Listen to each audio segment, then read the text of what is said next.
नमस्कार, मैं रवीश कुमार।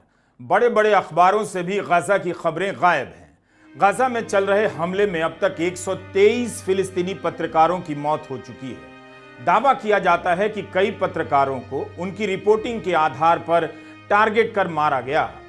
इन पत्रकारों ने बिना किसी सेफ्टी गियर के या दफ्तर के 1 साल से गाजा से रिपोर्टिंग की है। बेहद खतरनाक हालात में वो सब दर्ज कर रहे हैं जिसे इस्राइल दिखाना नहीं चाहता। अब तक के हमलों में 2 इस्राइली और 3 लेबनानी पत्रकारों की भी मौत हो गई है। अखबारों में गाजा को लेकर नेताओं के बयान और एक्सपर्ट के विश्लेषण आपको खूब मिल जाएंगे। इन्हीं नेताओं की चिंताएं छपती हैं और आशाएं भी, लेकिन गाजा के लोगों की कहानी नंबरों में बदलकर छोटी कर दी जाती है। नया बयान चीन के राष्ट्रपति शी जिनपिंग का है कि अगर मध्य पूर्व के इलाके में शांति लानी है तो गाजा में युद्ध रोकना होगा। चीनी मीडिया के अनुसार शी जिनपिंग ने ईरान के राष्ट्रपति से मुलाकात के दौरान यह बात कही है। भारत के प्रधानमंत्री मोदी ने भी ईरान के राष्ट्रपति से मुलाकात की और भारत ईरान दोस्ती की बात की। यही बात चीन के राष्ट्रपति ने भी की। हेडलाइन के बाद इन बयानों का क्या नतीजा निकलता है कभी पता नहीं चलता।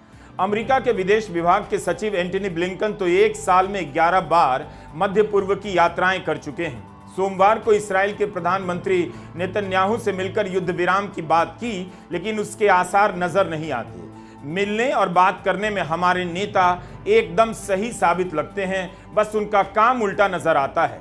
गाजा को लेकर सूचनाओं का अंतहीन रेगिस्तान नजर आ रहा है। आप जिस सूचना को मुट्ठी में उठाते हैं रेत की तरह सरक कर निकल जाती है। इतनी बारीक होती है दिखाई नहीं देती। गोदी मीडिया के इस देश में इसकी चिंता भी नहीं कि गाजा को लेकर खबरें नहीं हैं, लेकिन अमेरिका के कुछ सांसद राष्ट्रपति बाइडेन प्रशासन को पत्र लिख रहे हैं कि गाजा में स्वतंत्र मीडिया को जाने दिया जाए ताकि सही खबरें आ सकें और जवाबदेही तय हो। इस सांसद का नाम जानकर आप वैसे भी क्या करेंगे, याद तो रहेगा नहीं। क्या आपको अजीब नहीं लगता कि उसी अमेरिका से गाजा पर गिराने के लिए बम जा रहा है? उसी अमेरिका के सांसद अपने पत्रकारों को गाजा भेजने के लिए राष्ट्रपति को बार बार पत्र लिख रहे हैं। कमिटी टू प्रोटेक्ट जर्नलिस्ट की रिपोर्ट में कहा गया है कि 4000 से ज्यादा अंतर्राष्ट्रीय पत्रकार इस्राइल जाकर रिपोर्टिंग कर चुके हैं। ये लोग इस्राइल तक तो जाते हैं लेकिन गाजा जाने नहीं दिया जाता। सोचिए, हर तरफ इस्राइल का ही पक्ष भरा हुआ है। उसके पक्ष के अलावा क्या ही जानकारी आप तक पहुंचती होगी।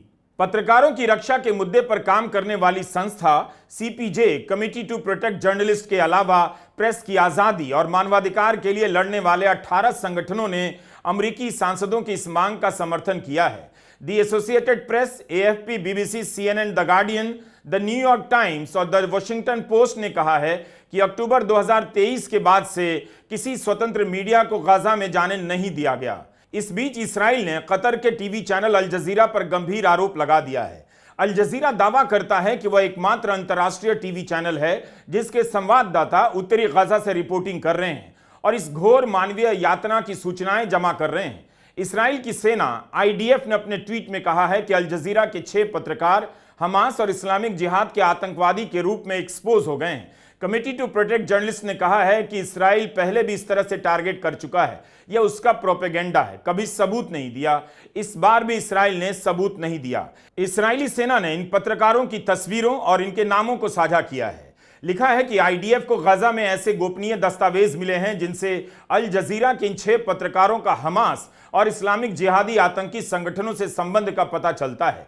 आईडीएफ ने कहा है कि गाजा में मिले दस्तावेजों में इनके रिकॉर्ड, आतंकी ट्रेनिंग कोर्स की सूची, फोन डायरेक्टरी और इनकी सैलरी के दस्तावेज मिले हैं। बिना कोई सबूत साझा किए आईडीएफ ने लिखा है कि इन्हीं सबूतों के आधार पर हमास और अल जजीरा नेटवर्क के बीच का संबंध स्पष्ट हो जाता है। अल जजीरा ने जवाब देते हुए कहा है कि हम स्पष्ट रूप से आईडीएफ के आरोपों को खारिज करते हैं। उनके सबूत मनगढ़ंत हैं और हम मानते हैं कि यह सिर्फ और सिर्फ गाजा में बचे हुए थोड़े से पत्रकारों को चुप कराने की एक कोशिश है। इस्राइल चाहता है कि दुनिया तक गाजा की सच्चाई ना पहुंचे। अल जजीरा का दावा है कि यह सब इसलिए किया जा रहा है क्योंकि उनकी हाल की रिपोर्ट से इस्राइल के खिलाफ युद्ध के अपराध करने का आरोप बन सकता है। अल जजीरा का कहना है कि इस्राइल इस चैनल को रोकने का प्रयास करता रहा है। पिछले महीने ही वेस्ट बैंक के रमाला में अल जजीरा के दफ्तर में इस्राइली सैनिक घुस गए और बंद करवा दिया। मई 2024 में इस्राइल में कैबिनेट के फैसले के बाद अल जजीरा का दफ्तर बंद कर दिया गया।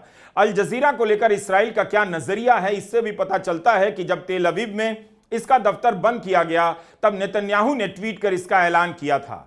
पत्रकारों की रक्षा के लिए काम करने वाली संस्था सीपीजे के अनुसार पहले भी इस्राइल ने फिलिस्तीनी पत्रकारों पर इस तरह के बेबुनियाद आरोप लगाए। जुलाई महीने में अल जजीरा के पत्रकार इस्माइल अल गोहुल की हत्या के बाद इसी तरह के दस्तावेज दिखाए गए। इस्राइल ने कहा अल गोहुल 2007 में हमास की सेना में था। सीपीजे का कहना है कि उस समय अल गोहुल की उम्र मात्र 10 साल थी। इस हालत में गजा से क्या ही सूचना आप तक पहुंच रही होगी। सब कुछ आपकी नजरों से ओझल है, बस धारणा दिमाग में बना दी गई है।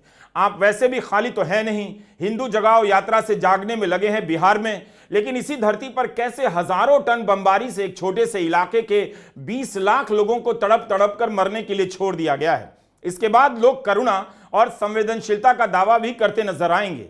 कुछ तो है कि हम स्थानीय से लेकर अंतर्राष्ट्रीय स्तर पर उदासीन और क्रूर होते जा रहे हैं। चुनौती एक पत्रकार की है कि वह इन बची खुची सूचनाओं के खुरचन से क्या हासिल करना चाहता है। जब लोगों ने धर्म के आधार पर अपनी हिंसा को करुणा और राष्ट्रवाद घोषित कर दिया है, तब ऐसी सूचनाएं और विश्लेषण किस काम की रह जाती हैं। इससे फर्क पड़ता है कि गजा को खड़े होने में 350 साल लग जाएंगे। अगर आज युद्ध बंद हुआ और आगे युद्ध नहीं हुआ तो कितने साल से राजधानी दिल्ली की जहरीली हवा को लेकर सुप्रीम अदालत 3 राज्यों को फटकार रही है। सांस की बीमारी होने की खबरें छप रही हैं, लोगों के मरने की भी। लेकिन हर साल जहरीली हवा का दौर लौटता है और अदालतों की फटकारें हेडलाइन बनकर छपने लग जाती हैं। बदलाव कुछ नहीं होता। जो लोग न्यूज़ नहीं देखते होंगे, क्या उन्हें पता भी है कि दिल्ली की हवा उनके लिए कितनी खतरनाक हो चुकी है? जब अपने ही शहर के हालात से लोगों को फर्क नहीं पड़ता, तो यहाँ से बहुत दूर धरती के छोटे से टुकड़े की एयर क्वालिटी इंडेक्स AQI क्या होगी, किसे फर्क पड़ता है? गजा मीडिया ऑफिस के अनुसार एक साल में गजा में 75,000 टन बम गिराए जा चुके हैं। इस कारण वहां 42 मिलियन टन मलबा जमा हो गया है। क्या इस तरह की बमबारी से गजा की हवा की air quality index AQI Delhi से कुछ बेहतर होगी? जब गजा के लोग मरने के लिए जी रहे हैं, तो दिल्ली के लिए क्यों नहीं मरने के लिए जी सकते हैं? अदालतों से दिल्ली की हवा साफ नहीं हुई, ना ही दुनिया की किसी अदालत से गजा में बमबारी रुकी है। संयुक्त राष्ट्र राहत एवं कार्य एजेंसी UNRWA के प्रमुख का बयान है कि उत्तरी गजा में हर तरफ लाशों की दुर्गंध फैली हुई है। सड़कों पर और मलबों के नीचे लाशें दबी हुई हैं। मिशन इन लाशों को हटाना चाहता है, मगर अनुमति नहीं दी जा रही है। उत्तरी गजा में लोग मरने का इंतजार कर रहे हैं, जिंदा बचने की उम्मीद छोड़ चुके हैं। UNRWA को इस्राइल प्रतिबंधित करने जा रहा है। इस्राइल से यह संस्था काम करती है। अगले हफ्ते इस्राइल की संसद नेसेट में इस पर फैसला होगा। अगर यह बिल पास हो गया तो गजा में मदद पहुंचाने की सबसे बड़ी एजेंसी का काम बंद हो जाएगा। इस्राइल ने 6 अक्टूबर को उत्तरी गजा के पुराने रिफ्यूजी कैंप जबालिया पर तीसरी बार हमला कर दिया। कहा कि यहां हमास के लड़ाके इकट्ठा हैं। 20 दिन से कम समय में जबालिया में 400 से अधिक लोग मारे गए, कहीं कहीं संख्या 700 लिखी गई है। BBC से वहां के लोगों ने कहा कि सड़कों पर लाशें बिछी हुई हैं। लोग इस कदर घबरा कर भागे हैं कि अपने बच्चे भी साथ में नहीं ले जा सके। लोकल अस्पतालों के पास संसाधन खत्म हो रहे हैं और जबालिया से आने वाली तस्वीरें दहशत पैदा करने वाली हैं। संयुक्त राष्ट्र की एजेंसी का कहना है कि उत्तरी गजा में अब कहीं भी पानी नहीं मिल रहा, ना ही खाना या दवा। अस्पतालों के बाहर लगातार गोलीबारी हो रही है। इस्राएली सैनिक भी तैनात हैं। इस हमले से पहले उत्तरी गजा के शहर बेतलाहिया में इस्राइल ने बड़ा हमला किया, जिसमें एक साथ 87 लोगों की जान चली गई।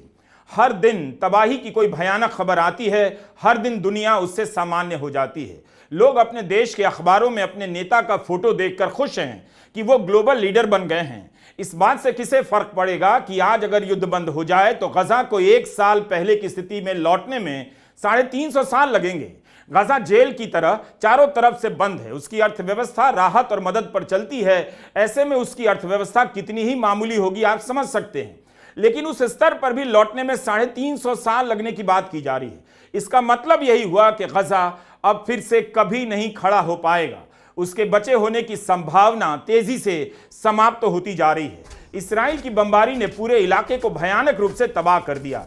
कई जगह पूरे के पूरे मोहल्ले ध्वस्त हो चुके हैं। सड़कें और दूसरे जरूर मूलभूत साधन बर्बाद हो गए। मलबों के पहाड़ जमा हैं, जिनमें इंसानों की सड़ती हुई लाशें भी हैं और बिना फटे बम भी। इन मलबों को ऐसे ही छोड़ा गया तो यह महामारी को निमंत्रण देने जैसा होगा, और साफ करने की कोशिश की गई तो मौत का कारण बन सकती है। मगर इस मलबे को साफ किए बिना किसी भी किस्म के पुनर्निर्माण को शुरू कर पाना संभव नहीं होगा।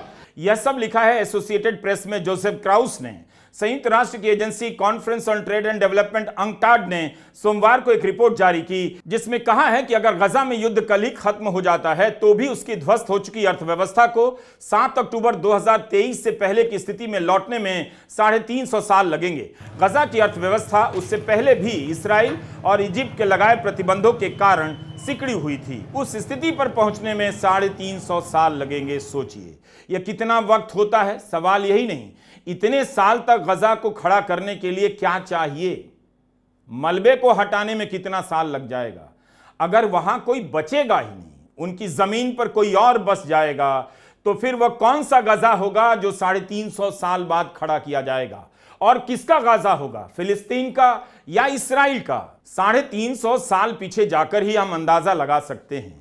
उस समय भारत में क्या, दुनिया में कारें नहीं थीं, फोटोग्राफी से लेकर सेफ्टी पिन का आविष्कार नहीं हुआ था, एडिसन ने बल्ब नहीं बनाया था, ना ही एंटीबायोटिक दवाइयां खोजी गई थीं, फ्रिज और टीवी भी नहीं था, एल्फ्रेड नोबेल ने डायनामाइट की खोज नहीं की थी। भारत मुगल और दूसरे राजाओं नवाबों के शासन में था और उनके साथ ब्रिटिश और दूसरी यूरोपियन ताकतें व्यापार में हिस्सेदारी के लिए संघर्ष कर रही थीं, जिनके राज में भारत को 200 साल तक गुलाम रहना था। इतना लंबा होता है 350 साल। संयुक्त राष्ट्र की इस रिपोर्ट के लेखक रमी अलाजे